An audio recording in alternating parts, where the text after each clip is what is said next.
Hello guys, welcome back to a new video of Quick Guide.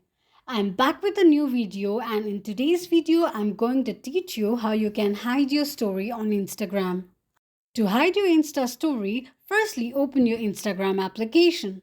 The home page of Instagram will appear on the screen. Click on your profile icon at the bottom right corner of the screen. Tap on the three lines at the top right corner of the screen. List of options will pop up on the screen. Click on the Settings and Privacy option. Scroll down and press on Hide Story and Live option. Click on the Hide Story and Live from and choose or select people you want to hide your story from. This is how you can hide your Insta story quickly and easily just in few steps. If you have any thoughts or queries, let us know in the comment section.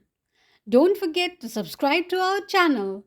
Also, press the notification bell icon so that YouTube will notify you whenever we post a new video. Thank you so much for watching.